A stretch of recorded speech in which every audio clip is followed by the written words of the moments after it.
This video is brought to you by Dr. Kristen R. Bromley's Guitar Method Book Series and Online Music Academy.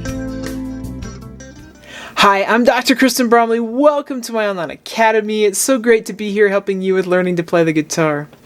It's a Theory Thursday, so this is a fretboard theory lesson. In this lesson, we're going to build on what we've done in the last couple lessons with major and minor chords, but we're going to be looking at different voicing shapes along the fretboard. So, 2 lessons ago, we looked at major and minor chords, how they're formed, and how we can voice them in first position. Then in the last lesson, we looked at triad shapes all over the fretboard and how we can voice those in root position, first inversion, and second inversion, all in closed position, and then in open position. Now in this lesson, we're going to look at major and minor chord voicings that have more than just one occurrence of the root, third, and fifth, so more than the triad. We're going to double up on the third or the fifth or the root and create voicings along the fretboard. Or we're going to discuss how we can create these. So it's going to be great. Let's just go ahead and get started. There are 2 ways to understand the chords that we play along the fretboard, what we could call the movable shapes. There are 2 great ways to understand them. The first way to understand them is that basically any chord that we play in first position, so right now we're looking at major and minor chords, so any major or minor chord that we play in first position, if we can finger it, we can put a bar in front of it and create a movable shape. So let's look at what we mean by that. So we've got an E chord here in first position. This is a really classic one to use, so I'm just going to go ahead and demonstrate with it. So we've got the E shape, and right now with the open strings, they ring openly. Pressure is pushing against that nut, and we get that open string sound on some of the strings.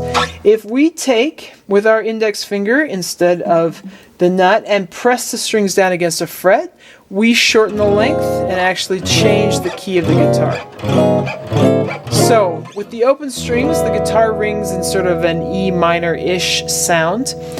If I push down at the next fret, I've shortened the length of the fret, of the neck, and now we're in sort of the F minor-ish sound, and then F sharp or G flat-ish sound, G minor, G sharp, A flat, minor-ish sound, and so on. So our finger sort of functions like a capo, if you like to use capos.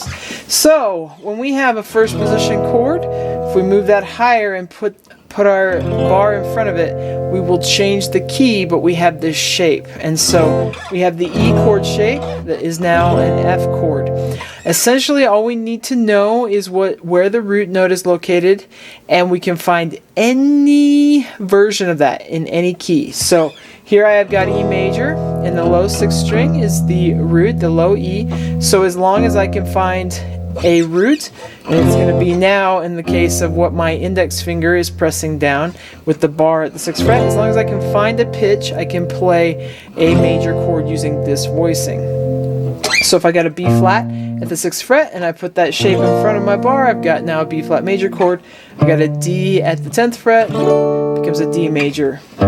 G, G major. If you're used to bar chords, this is exactly that. So we've got, in first position, F does not count because F is actually a bar chord. We don't use a single open string. But our major chords that do use an open string include the C chord, the A chord, the G chord, the E chord, and the D chord. Some people will refer to these as caged. They use that term, C-A-G-E-D, caged. That's a way to remember it.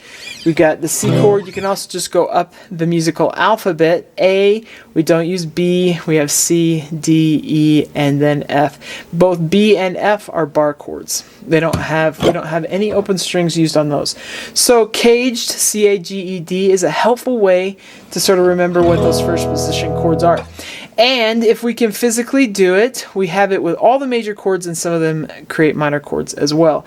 So, for example, I just demonstrated with the E chord, but if I come up here to the 5th fret and bar, and I start with C, I can put a C shape in front of that, and I get a major chord using the C chord shape, and my pinky is on an F. Down here with the C would be on a C, so now it's my pinky is on an F. So this is another way to play an F major 7 using the C chord shape from first position. So that's the C chord shape. And then we say that we've got the A chord shape. So if I come up and put my bar again at that 5th fret, I can play an A major chord. Now I'm muting the top string with that voicing, but we've got that major, C major shape there, just like that. And I play it either way, sometimes one way, sometimes the other, depends on if I need that top string to ring. But that's the A chord shape. Then if we have the G chord shape, and some people might not be able to figure this one's a little bit tricky.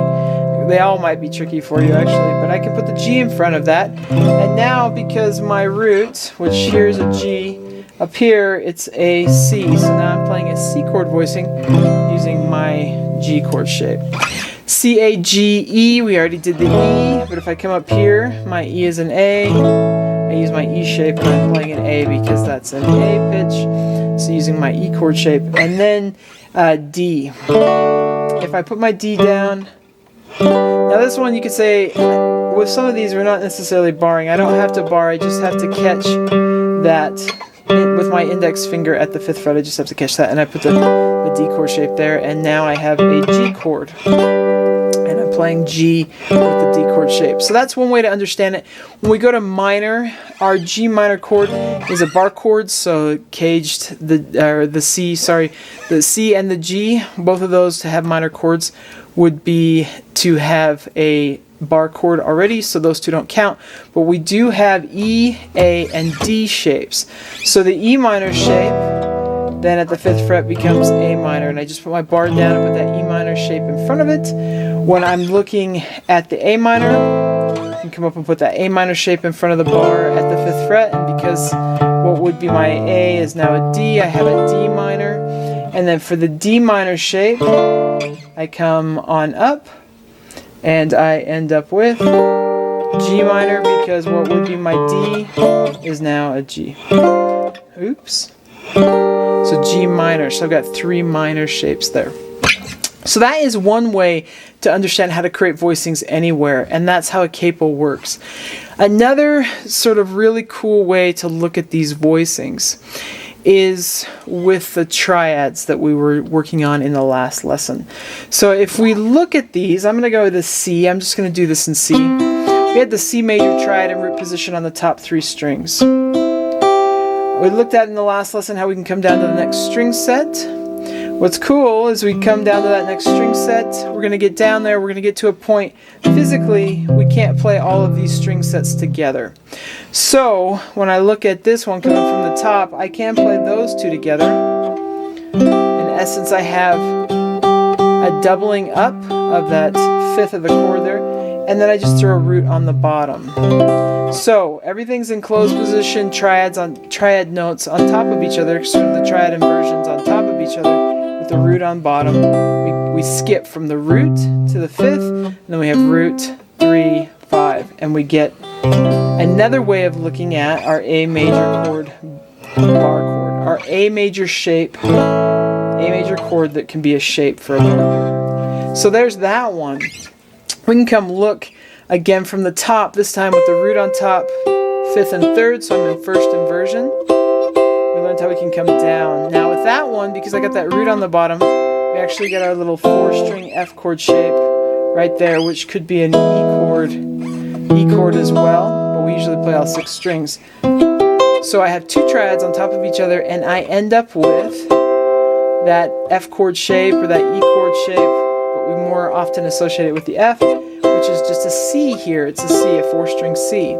If I continue though, with this one, I can stack another triad below, and I throw the root on bottom, and I have 6 strings, and this is the E chord shape, but with this one I can understand it as these 3 triads sort of stacked together or combined, and then that root on bottom, and we'd have voiced root, 5, root, 3, 5, root. Just like that. I want to get back with both of those. The minor chord shape is working the same way. So back to C minor, I have the triad shape, and the triad shape, I put those 2 together and then throw that root on the bottom, and now I have root, 5, root, flat, 3, 5. That's how that's voiced. If I go up to this one, I've got on top the minor chord, and then I've got that next inversion of the minor, and then I've got the next inversion of the minor, and I just throw that root on top. And of course, that's the E minor shape, but I can understand that as those triads, and then with that root on the bottom. So this one is voiced root 5, root, minor 3rd, 5th, and then the root. So, very cool. Now if we continue up the neck with the major, so I'll get our ears back into major. We had the triads. So up on top, I've got my second inversion, major triad. And then as I come down, I got my next one, so we got those two together. And my pinky comes down, and we got that one. So 3 triads together creates the C major. It's a C major chord. It's also our C major in first position, creating that bar chord. But this one is just the interlocking triads with root 3, 5, root 3. Which matches kind of with that F, root 3, 5, and then the root. We don't have as many strings to go as high. With the G chord shape, or if we look at these things from the bottom, right here we got root 3, 5. Now I'm playing this in C, but root 3, 5, and then 3, 5, root, and then 5, root, 3. And then we can't come down to the root, but what we can do is reach up to a higher root. And we'll get that G chord shape. So root 3, 5, 3, 5, root 5, root 3, and then we jump up, getting out of our closed position, but we jump up to that high root. And in this case, we have a C chord. So all of those first position chords, for the most part, are interlocking triad shapes. And then there's going to be a spot either on top or bottom where we're missing a note, and we're jumping from, in the case of the ones that have it on bottom, we're jumping from the root to the 5th. So like with the E chord shape and the A chord shape, those ones and the minor versions go from the root to the 5 on the bottom. When we have the C major shape, which here I'm playing in F, it's entirely closed position, triads on top of each other, there's no skip anywhere. And same thing with that F chord shape, which is a B flat here. But when we get to the G chord shape, we have that skip on top. So we got the root 3, 5, and then 3, 5, root, and then 5, root 3, and then root 3, and then we got to jump up to that high root. So that's how that's voiced. So those are ways to look at it. Now we can play pieces of these.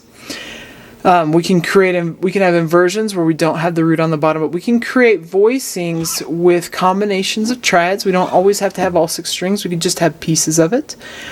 Or we can think of the first position shapes. But these are how the chords are formed all along the guitar. Sometimes I will want all 6 or all 5 or all 4 strings ringing. Sometimes I just want to play a triad when I'm doing things. Sometimes just the 3 notes is perfect. Sometimes just the 3 notes plus an extra one is perfect. Sometimes just having those inside strings is perfect. It just depends on how we want to voice it. But those are the ways that we can voice major and minor chords on the guitar. When we get to open triads, you could also double up pitches if you get the fingers for it, but we don't necessarily do that so much. For example, we've got the C, E, and G here. If I take that open triad, and if I have the fingers for it, I could double up on the G or something, and I can create a different voicing. So there's sometimes ways, if we can stretch, we can do it. But essentially, that's how we create movable shapes along the guitar. And all we got to know is how to find the root and where to locate that along the fretboard. And we can play any major or minor chord in one of those voicings or a piece of those voicings, and we are set. So that's how that works. Now, as we continue with this series that's happening right now on these Theory Thursdays with understanding the fretboard, understanding chords, we're going to be looking at other types of voicings. So major chords and minor chords we play so often, and they are so foundational and fundamental, but there are other types of chords that we play as well, and we're going to look at those. So we've got like augmented and diminished and suspended chords and so on. So we're going to start looking at other types of chords and how they're played on the guitar. We also build on the triads, the 3-note chords, by adding other colors on top of them, so we're going to be looking at those. So lots of great things to come with understanding how we form chords on the guitar. It's all going to be great. Take care, and we'll see you again. If you found this video helpful, please hit the like button and subscribe to the channel. For more in-depth lessons and to progress through a free guitar course, check out my Guitar 101 series on YouTube and my guitar method books, which all come with access to hours of in-depth video lessons. You can find more information about me and my products at KristenBromley.com. Take care.